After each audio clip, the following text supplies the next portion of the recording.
स्वागत है आपका हमारे यूट्यूब चैनल पर।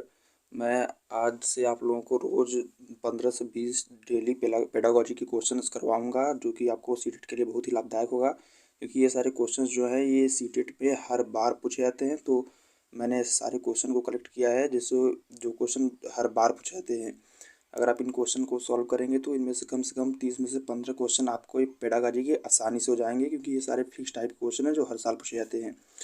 तो आइए शुरू करते हैं। पहला क्वेश्चन है कि निम्न में से कौन से कारक अधिगम को प्रभावित करते हैं, और कारक दिया गया अभिप्रेरणा मतलब मोटिवेशन, सामाजिक संदर्भ मतलब सोसाइटी, संवेग और शिक्षा शास्त्री उपागम। तो ये जो चारों दिए गए ऑप्शन, इसका ऑप्शन नंबर 4 सही होगा, क्योंकि ये जो चारों कारक हैं, चारों कारक लर्निंग को इफेक्ट करते हैं। मोटिवेशन भी, सोसाइटी भी, इम्पल्स भी, संवेग भी, और इसके साथ साथ पेडागोजिकल मेथड भी। चौथा जो ऑप्शन है वो भी। नेक्स्ट क्वेश्चन है, अधिगम का सामाजिक संरचनात्मक विचार अधिगम प्रक्रिया में किस महत्व पर जोर देता है। तो ये जो सामाजिक संरचनात्मक विचार है अधिगम का, ये अंतःक्रियाओं पर, इंटरेक्शंस पर जोर देता है। अगला क्वेश्चन है, अधिगम के संदर्भ में निम्न में से कौन सा कथन सही है। तो इसमें से आप देखेंगे, पढ़ेंगे तो आपको समझ में आएगा। आसान प्रश्न है और बहुत महत्वपूर्ण प्रश्न है। आपको समझ में आएगा कि ये जो चौथा ऑप्शन सही है, अधिगम एक जटिल प्रक्रिया और उसमें अधिगमकर्ता यानी टीचर्स का एक्टिव रूप से भागीदारी होती है। बाकी सारे ऑप्शन आप पढ़ेंगे तो आपको समझ में आएगा कि सही नहीं है। अगले ऑप्शन की बात करें तो अगला जो क्वेश्चन है वो है, ये भी एक बहुत ही अच्छा प्रश्न है जो कि काफ़ी बार पूछा जाता है। ये प्रश्न है, बच्चों के अधिगम पर कक्षा के वातावरण का काफ़ी प्रभाव पड़ता है। प्रविडति अभिमुखी अधिगम संस्कृति को बढ़ावा देने के लिए कक्षा का वातावरण किस तरह का होना चाहिए। तो किसी भी टाइप की जो भी अच्छी इस तरह की अभिमुखी अधिगम वाली क्लासेस होती हैं, वो सकारात्मक और सहयोगात्मक होनी चाहिए। मतलब इसमें आपस में सब में कोऑपरेशन और कोऑर्डिनेशन होना चाहिए, सबका सहयोग होना चाहिए। अगला जो प्रश्न है वो ये भी महत्वपूर्ण प्रश्न है, बार बार पूछा जाता है। समस्या समाधान कौशल को किस प्रकार बढ़ाया जा सकता है। तो किसी भी समस्या के समाधान को सॉल्व करने के लिए अगर इस स्किल को बढ़ाना है, तो उसके लिए आपको समाधान जो है उनके अलग अलग तरीक़ों के बारे में जानना होगा, कितने तरीक़ों से मैं किसी क्वेश्चन को सॉल्व कर सकता हूँ।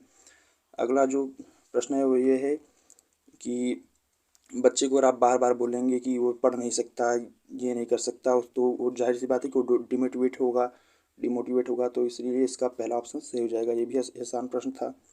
अगला जो प्रश्न है वो ये है कि अधिगम की प्रक्रिया में निम्नलिखित में से कौन से वाक्य गलत हैं। तो आप लोग पढ़ेंगे कि तो इसमें आपको दूसरा ऑप्शन जो है सही आएगा, क्योंकि इसमें पूछा कौन सा वाक्य गलत है, और दूसरे वाक्य में लिखा है कि अधिगम प्रक्रिया में त्रुटियां और गलतियां अप्रासंगिक है। क्यों अप्रासंगिक होंगी भाई? अगर जाहिर सी बात है, अगर आप लर्निंग कर रहे हैं तो त्रुटियां और गलतियां तो होना स्वाभाविक है, उसके बाद ही कोई आदमी सीख सकता है। अगला जो प्रश्न है वो ये है कि शिक्षा की समकालीन नीतियों के अनुसार दिव्यांग बच्चों की शिक्षा के लिए कौन सा मॉडल सुझाया गया है। तो किसी भी तरह के दिव्यांग बच्चों के लिए समावेशी शिक्षा को सुझाया गया है, तो इसको भी आप लोगों को ध्यान रखना है।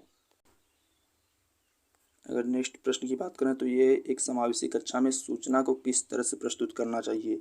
तो समावेशी कक्षा का मतलब होता है कि ऐसी कक्षा जिसमें सभी की योग्यताओं का और सभी के सीखने की विधि को ध्यान में रख के पढ़ाया जाता है, तो उसे बोलते हैं समावेशी कक्षा। तो उसमें बहुल रूप, कहने का मतलब शाब्दिक रूप, दृश्य रूप, मौखिक रूप, जितने भी तरीके हो सकते हैं मैक्सिमम उतने तरीकों से समझाने की कोशिश की जानी चाहिए।